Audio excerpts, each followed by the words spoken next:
Good. All right. Fire away. Looks like maybe you got a new edge rusher on the team today. Yeah, Sharif officially joined us today. Sharif say so. I'm from family.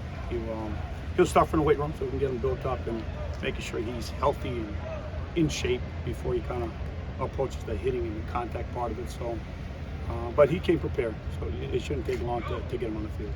There's no real firm timetable, just kind of feel out how he progresses.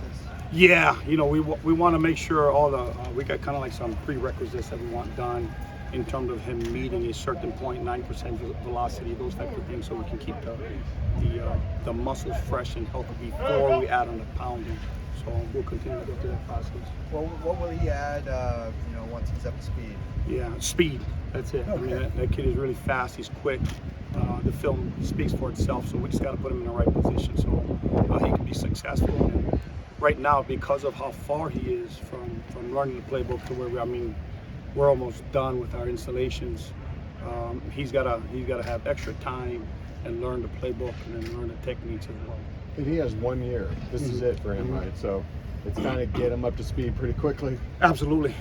Or minimize the package so that he can be successful. It's one of the two, but we brought him here to play. We brought him here to help us win. So that'll be my job as a coordinator to make sure he fits the process. We spied him over there in Wasserman. Yeah. And a few of your other defensive transfers that have come in at least passed the eyeball test. Yeah. Talk a little bit about all those guys and how they look, at least physically. Really good. With the exception of Sharif, everybody has had a really good summer. With Coach Mills here, they put on some muscle mass and they've done some quick twitch muscle type things. So I think the transfers almost all of them will be productive in our success. Like Drew Tuazama. Yeah. Where do you see him? Because he was listed at 290. Now Yeah. you guys list him at 260. Yeah, he's got to get down. We got to get him in the 250, 255 range. I think his quickness is an asset for us.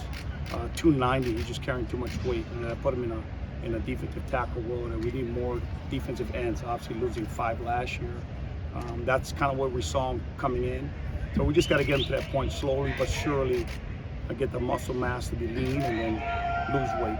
Collectively, where do the guys stand in their ability to put? I know we're early in camp, but getting pressure on the quarterback is going to be huge. What have you seen right now out of that? I think it's a good start. I think right now we're still in the evaluation process in terms of finding out are we going to be a front type of pressure group or do we have to manipulate the front. We are very deep in our inside backer room. I think that would be the strength of our defense right now. So as much as I can get those guys on the field, I think it'll benefit us as a defense. Is Femi still mixing an edge? Yes. He will learn how to play defensive end throughout camp.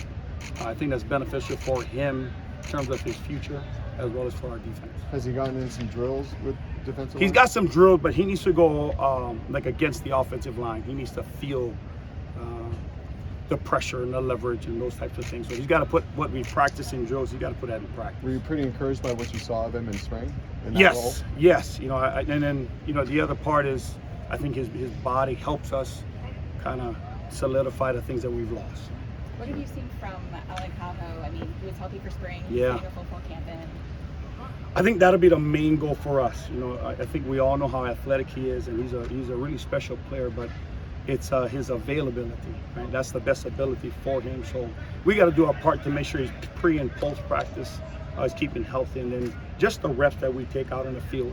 He doesn't need much reps. He played at a high level at Alabama, and we're bringing that here. So it'll be my job again to keep him on the field so we can actually make use of his progress. You got one guy trying to make an unusual leap from Division III, Luke Sherman. What was it that you saw on film, you and Coach Kelly, whoever else evaluated him, that made you think that it could translate to the Big Ten level? The first thing was his motor. That's the one thing you'll see from him, regardless if he's right or wrong. He won't stop till he gets to the ball. He was one of my examples I used. I want to say last week Thursday's practice, where he went from the opposite 20 all the way to the end zone and ended up punching out the ball. Now the ball was in the end zone, but just the mindset that he had was that he won't stop till he gets the ball. To me, I think that's the keys for him to win. We're trying to get different guys, so we got some size guys for defensive ends, we got some quick guys, and then I need a motor guy. So as long as we can teach him the technique and he can unlearn some things, because ours is a little bit unorthodox, I think he'll be great addition.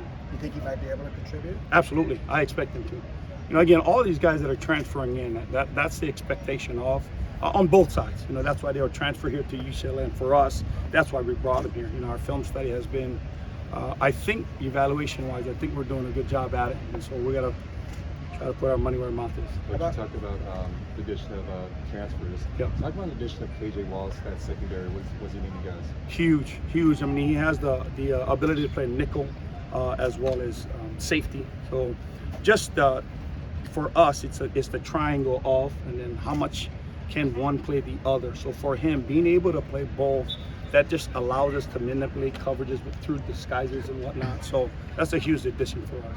How about Collins? You've seen him. Yep. So Collins is out. making great progress for Yeah. us. You know, he's coming again. The one thing about transfers is just being able to transition their mindset and learn something different, right? And again, I think our teaching is a little bit unorthodox, but I believe in it. So he's trying to, in terms of his transition, he's trying to unlearn some of the techniques and then learn the stuff that we are doing. And you know, I think he's progressing well. In what ways are you unorthodox in your approach? I can't see that. I almost got you. I can't see that.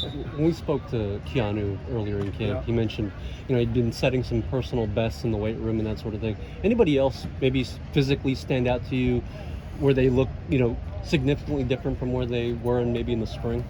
Devin would be one. Alpu would be one. The other one would be Jay. Jay is hard because he's so stocky and built like a dang bulldog, so you don't really see the changes, but you can see the transfer from weight room to power that he's added on, or quickness that he's added on. So those guys, I would say, for sure, in the weight room, huge gains. How about Ciale? What are you seeing from him? He's awesome, you know, but he's, again, this is last year. The trick would be trying to combine what he's learned at offensive line and then transferring over to defensive line. So he was originally a defensive lineman, went over and helped them.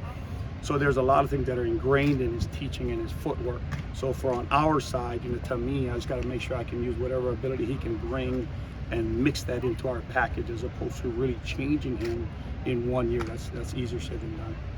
Competition was such a huge thing between offense and defense in the spring. So since that point, how does the offense kind of look? What's it like going up against them at this point, especially that O-line that's kind of being nailed down? I love it. I love it. I mean, from the new additions they brought on their side of the ball to just the schemes, you know, it really exposes you if you're not fundamentally sound. You know, that's really what our camp is about. If we can get better at our fundamentals, then the schemes will take care of itself.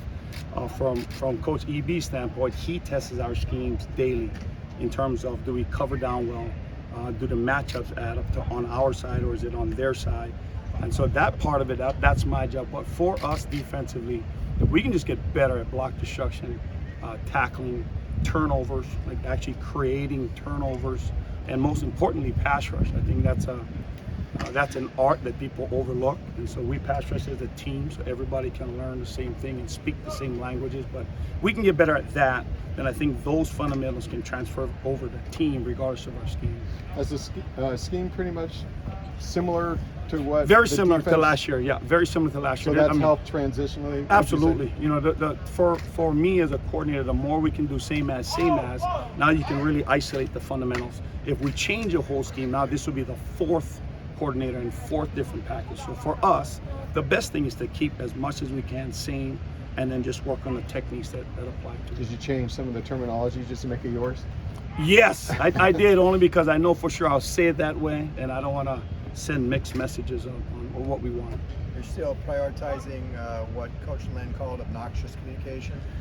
Well, yeah, communication. Period. Yeah, it's always good. I mean, I think a lot of people try to keep it a secret in terms of trying to disguise something, but for us, it really comes down to execution. Whether they know what we're doing or we know what they're doing, it still comes back down to execution. So, yeah, for sure, obnoxious communication as we go.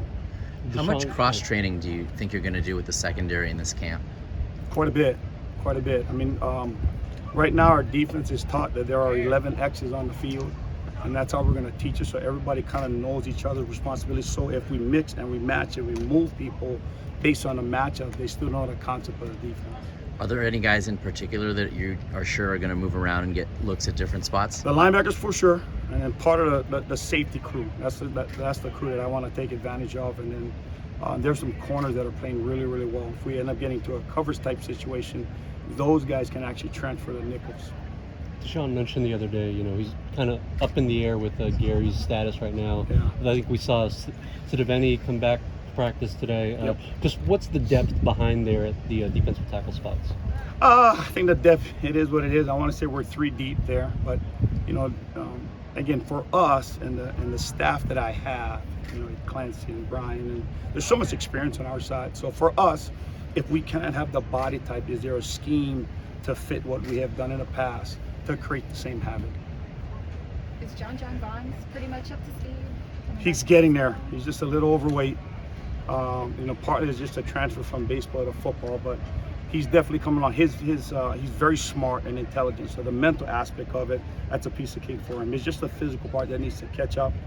One with the weight, and then 2 with just it's all new to him in terms of how we're actually playing inside backers.